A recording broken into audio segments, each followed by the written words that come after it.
પપ્પા ચિંતા છોડો ને. હવે ચિંતા કરવાથી શું થશે? આ ચિંતા તો થાય જ ને. તને કંઈ ખબર છે? આ ન થવાનું થઈ ગયું લ્યો. હા ખબર છે, ન થવાનું જ થયું છે. પણ તમે વિચાર તો કરો, આ ધર્મેશભાઈ ઉપર શું વીતતી હશે. ભાભીની યાદદાસ્ત જતી રહી છે અને ડૉક્ટરે કન્ફર્મેશન પણ આપી દીધું છે. અને આ યાદદાસ્ત ક્યારે પાછી આવે એનું કંઈ જ નક્કી નથી. આનો કોઈ સ્પેશિયલ ડૉક્ટર ન હોય? બાપુજી, હા 1 મહિનાની અંદર કેટલી જગ્યાએ ધર્મેશભાઈ લઈને ફર્યા, પણ બધા ડૉક્ટરોનો એક જ જવાબ છે. હવે તો ભાભીને ઘરે લાવે છે, તો ખોટા વિચાર છોડો, એને સાજી કઈ રીતે કરાય ને એનો વિચાર કરો. હા, તમારી વાત સાચી છે. હવે આપણે ધ્યાન રાખવું જ પડશે ને, કારણ કે એમને તો કંઈ યાદ રહેશે જ નહીં. હા રીચા બેટા, મેં એવું સાંભળ્યું છે કે અમુક ટાઈમ આપણે એને બધી યાદ દેવડાવવાની કોશિશ કરી તો એની યાદદાસ્ત પાછી આવી જાય. મેં આવું ઘણું ફિલ્મમાં જોયું છે. પપ્પા કેમ સમજતા નથી? હા રિયલ લાઈફ છે અને આપણે તો એમ જ ઈચ્છીએ કે ભાભી આ ઘરમાં આવે ને તરત યાદદાસ્ત આવી જાય. પણ ડૉક્ટરે કહ્યું છે કે એમના મગજ પર બહુ જોર ના આપવા દેતા. ધીમે ધીમે તમે એને યાદ અપાવશો ને તો યાદદાસ્ત પાછી આવવાની કંઈક શક્યતા છે. મેં એને ના પાડી હતી ધર્મેશને કે આને તું લઈ જા. ના થવા કાળ છે ને બધું. છોડો ને. આ કોઈનું માનતો જ નથી ધર્મેશ.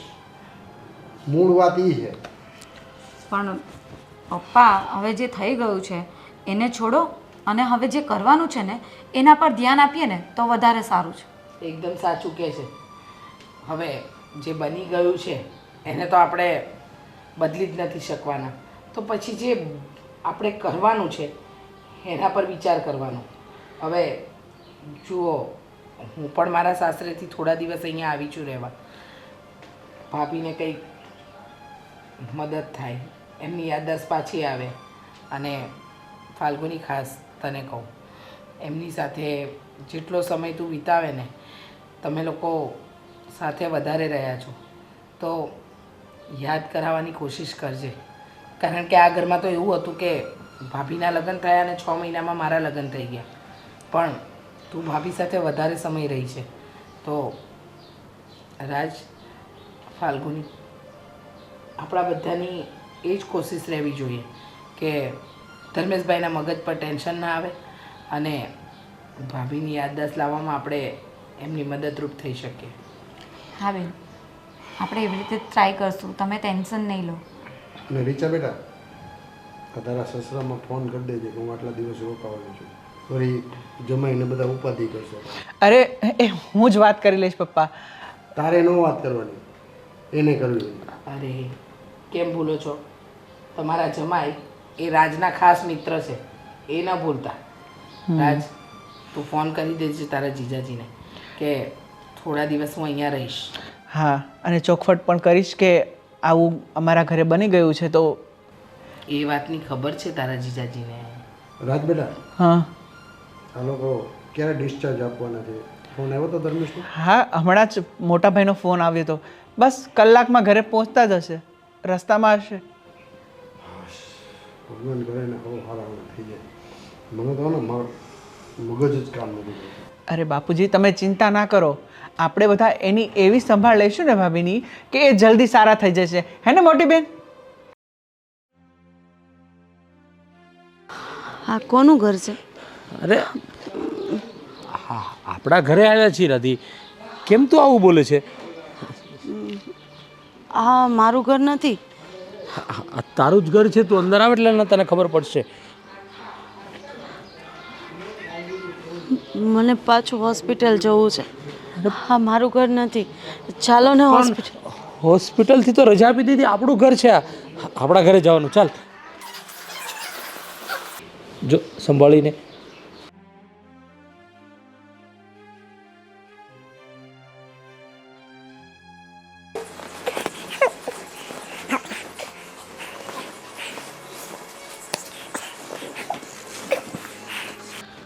ધર્મેશ બેટા, કેમ છે? આ ભાઈ કોણ છે? મને હોસ્પિટલ જવું છે, મારે અહીંયા નથી રહેવું. અરે પણ તું બેસ. આ પપ્પા ઘરે આવી છે. ગયા છે આપણે રાધી બેટા. રાધી બેટા? આ ધર્મેશનું ઘર છે. હું કોણ ધર્મેશ? હું આ તમે તું શાંતિ. પપ્પા ડૉક્ટરે બહુ બોલાવવાની ના કીધી છે. મગજ ઉપર થોડી વધારે અસર છે ને. મને મને તું હોસ્પિટલ જવું હા છે. હા હમણાં જઈ. આ હમણાં બીજાનું ઘર છે. હમણાં જાય હોસ્પિટલ જવું છે ને હમણાં. તમે શું કામ પણ હાથ પકડો છો અરે મારો? પણ જો ધર્મેશ છે એ? કોણ ધર્મેશ? તમારા ઘરવાળા. હા, શું બોલો છો તમે? તમને ભાન જેવું છે કે નહીં કઈ? મારા ઘરવાળા, મારા લગ્ન નથી થયા તો મારા ઘરવાળા. તું જો બસ બસ. કોઈ મારું ઘરવાળું નથી. મને હોસ્પિટલ જવું છે. આમ આરામથી બે. હોસ્પિટલ જવું છે મને. ફાલ્ગુની પાણી લાવજે. હોસ્પિટલ જવું. હા હોસ્પિટલ લઈ જાઓ હમણાં લઈ જાઓ.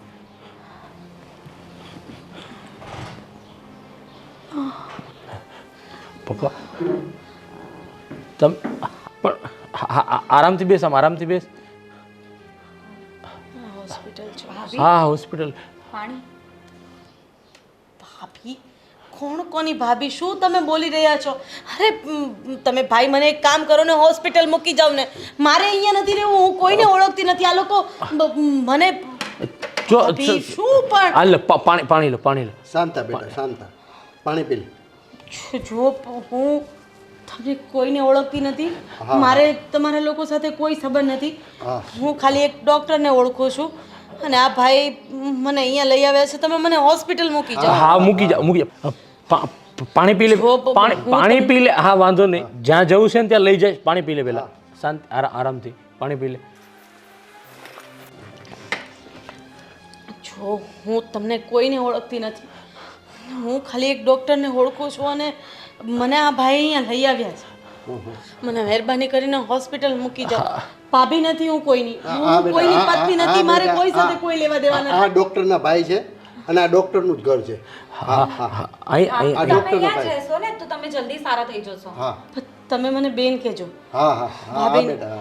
અને મને જલ્દી સારું થઈ જશે. હા થઈ જશે. બહુ દુખાવો થાય છે. ધર્મેશ એમને રૂમમાં હા આરામ કરો. આવો હું તમને અંદર લઈ જાઉં. ચાલ. હા જા બેટા. આનો હાથ પકડ. ચલો બેન. ડૉક્ટર સાહેબ આવી ગયા છે? હજી આવવાની વાર છે? આવશે. તમે આરામ કરો થોડી વાર. સારું થઈ જશે ને? હા, સારું બહુ માથામાં દુખે છે. રાજ, અરે ફાલ્ગુની બોલ ને. હા તમે ભાભીની હાલત જોઈ? હા જોઈ અને બહુ તકલીફ પણ થાય છે કે ભાભી બિચારી ભાભીને આ કયા પાપોની સજા મળી કે એને આવું ભોગવવું પડ્યું. પણ તું એની ચિંતા ના કર. તું છે ને એને તારા મોટા બેન તરીકે એની સારવાર કરજે, એને સાચવજે તો એ જલ્દી સારા થઈ જશે. અરે એ વાત તો બરાબર, પણ એમને કશું એટલે કશું બી યાદ નથી. અરે તમને ખબર છે ધર્મેશભાઈને તો એ ભાઈ કહીને બોલાવે છે. અને મેં જ્યારે એમને કીધું ને કે ભાભી તમે પાણી લો તો મને કહે કે તમારે મને ભાભી નહીં કહેવાનું, હું કોઈની ભાભી નથી, તમે મને બેન કહેજો. મને તો વિચાર આવે છે કે હા મહિનો થવા આવ્યો અને હજી એમની હાલત આવી છે તો એમને ક્યારે સાજું થશે. અને મને તો ડાઉટ જાય છે કે એમને સારું થશે કે નહીં થશે. અરે શુભ શુભ બોલ. આપણા કુળદેવી છે ને એ એની રક્ષા કરશે અને એ એને સાજા કરશે. તને ખબર છે ને મોટા ભાભીએ ક્યારેય કોઈનું બગાડ્યું નથી. હંમેશા જેટલા પણ મહેમાન આવ્યા, આપણા ઘરે જે પણ સંતો આવ્યા, હંમેશા એની સેવા કરી છે. અને ગમે તે ધર્મસ્થળ હોય કે ગમે એવું સારું કામ હોય, ભાભી હંમેશા આગળ ને આગળ રહ્યા છે. તો ભગવાન એની સાથે કદી ખરાબ નહીં કરે. અને તું જોજે થોડા સમયમાં જે જલ્દી સારા થઈ જશે. અને આપણે બધા જ આપણા કુળદેવીના દર્શન કરવા ચોટીલા જઈશું. બધી વાત બરાબર છે, પણ મારાથી તો આ ભાભીની આવી હાલત જોવાતી નથી. અને મને તો એવું લાગે છે કે દિવસે ને દિવસે એમને થોડું ઘણું જે યાદ આવવું જોઈએ ને એ પણ કશું યાદ નથી આવતું. તારી આજે તો એ અહીંયા રહેવાની પણ ના પાડતા હતા. તારી વાત એકદમ સાચી છે, પણ ફાલ્ગુની, હવે આવા સમયે આપણે એનો સાથ નહીં આપીએ તો કોણ આપશે? તું ગમે તેમ એને મનાવી, એક કહેવાય ને એક બચ્ચાની જેમ એની સાર સંભાળ રાખજે. તું એને ખાવા પીવામાં અને દવા દારૂમાં પૂરું ધ્યાન આપજે. જોજે માતાજીની કૃપા થશે ને તો જલ્દી સાજા થઈ જશે. હા, હું પણ એ જ પ્રાર્થના કરું છું માતાજીને. બિચારા બાપુજી કેટલા ટેન્શનમાં હતા, તને ખબર છે? મોટા ભાઈ આપણી સામે રડતા નથી, પણ હું એને ઓળખું છું. એ ખૂણે ખાંચકે જઈને રડી લે છે. મને ખબર છે કે સૌથી વધારે તકલીફ તો અત્યારે ધર્મેશભાઈને આવી છે, કારણ કે એમણે ક્યારેય જિંદગીમાં આવું વિચાર્યું નહીં હશે. અને ભાભી, તમે કહો એમ, ભાભીએ કશું પાપ નથી કર્યું તો પણ આવા દિવસ જોવાના આવ્યા ને એટલે ધર્મેશભાઈને વધારે દુઃખ થાય છે. કંઈ નહીં, પણ આપણે બધા મળીને ભાભીને સાજા કરશું. ના ના, તારી વાત સાચી છે. અને જા જો કે એ ઉઠીને કંઈ આડાહળવા રૂમમાં ના જતા રહે, અને તું એનું ખૂબ જ ધ્યાન રાખજે, એટલે જલ્દી સારા થઈ જશે. હા, સારું, હું જાઉં છું.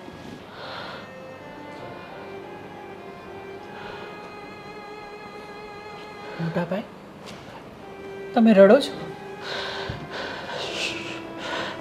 શું કરું યાર? મોટા ભાઈ, તમે જ હિંમત હારી જશો તો તો મારું બાપુજીનું શું થશે? શું કરું યાર? મહિના દિવસથી એક પછી એક સારામાં સારા ડૉક્ટરને બતાવ્યું, સારામાં સારી હોસ્પિટલે ગયા, પણ કોઈ જગ્યાએ કોઈ ફેર જ નહીં. અરે અરે મોટા ભાઈ, આમ તમે રડો માં, અને તમે ટેન્શન લ્યો માં. આપણે એને સારામાં સારા દવાખાને, સારામાં સારી હોસ્પિટલે ફરીથી લઈ જઈશું. અને આ એક જ ડૉક્ટર થોડી છે, આ શહેરમાં ઘણા બધા એવા ડૉક્ટરો છે. હા, અને તમે આમ ના રડશો, તમે આમ હિંમત હારી જશો તો આ ઘરને કોણ સંભાળશે? શું કરું?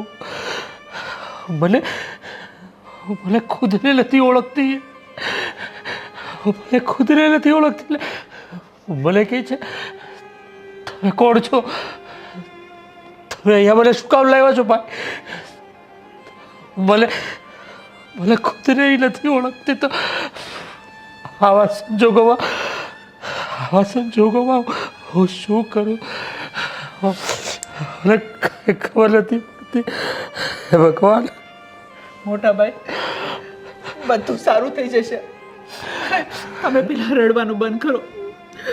તમે આમ હિંમત હારી જશો તો અમારું કોણ? તમે હિંમત રાખો મોટા ભાઈ. મને પપ્પાએ લાજ પાડી હતી કે તારે રાધીને ત્યાં સાથે લઈ જવાની કાંઈ જરૂર નથી, પણ હું ન માન્યો અને એને સાથે લઈ ગયો. અને આજે આ હાલત થઈ. અરે મોટા ભાઈ, જે થવાનું હોય એ થવાનું જ છે. આપણે તો ખાલી નિમિત્ત માત્ર હોઈએ છીએ. અને તમે કેમ ધારી લીધું કે ભાભીને સારું નહીં થાય? ભાભીને સારું થઈ જશે, સારું થઈ જશે. અને આપણે બધા જ આપણે કુળદેવીના દર્શન કરવા ચોટીલા જઈશું. બસ હવે તમને અમારા સમજે, રોવાનું બંધ કરી દો. શું કરું ભાઈ? રાજ, સુરતના સારામાં સારા ડૉક્ટરે કીધું છે કે આની યાદદાસ્ત શક્તિ આવવાના બહુ જ ઓછા ચાન્સ છે. અરે મોટા ભાઈ, આ સુરતમાં થોડી ડૉક્ટર છે. આપણે અમદાવાદ લઈ જઈશું, મુંબઈ લઈ જઈશું, અને પૂના સુધી જઈશું. અને આઉટ કન્ટ્રીમાં લઈ જવું પડે ને તો પણ લઈ જઈશું. પણ મારા ભાભીને સારા કરીને જ રહીશું. તમે ચિંતા છોડી દો. સાચી વાત છે તારી. આ રડવાથી ને ચિંતા કરવાથી કંઈ નથી થવાનું. પણ હું તને શું કહું છું, તારી ભાભી પાસે હોઉં છું એટલે જ્યારે મને ઓળખવાની ના પાડે છે, મને પૂછે છે કે ભાઈ ભાઈ તમે કોણ છો? પણ ત્યારે હું કેવી રીતે મારા આંસુને હું રોકી લઉં? પણ ભાઈ તમને ખબર છે કે એની યાદદાસ્ત નથી રહી છે તો તું એ શું કરે એને ખુદને ખબર નથી. નકર ક્યારે એવું બને કે એ તમને ના ઓળખે? તમે તો એનો જીવ છો, જીવ. સાચી વાત છે, પણ હવે શું કરું ને એ જ કંઈ ખબર નથી પડતી મને. જુઓ ભાઈ, ભાભી આજ સુધી કોઈનું ખરાબ નથી કર્યું તો એની સાથે પણ ખરાબ નહીં થાય. કે છે ને આ કપરા સમયમાં ભગવાન આપણી પરીક્ષા લઈ રહ્યો છે અને તમે આપ તૂટી જશો તો અમારા બધાનું શું થશે મોટા ભાઈ, શું થશે? સારું ચાલ, મારે ડૉક્ટરને ફોન કરવાનો છે. કેવી પરિસ્થિતિ છે મારે એને અપડેટ આપવાની છે. હું ફોનમાં વાત કરી લઉં છું.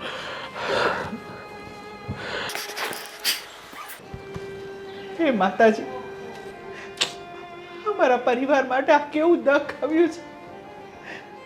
અમારી ઉપર કૃપા કરો, કૃપા કરો.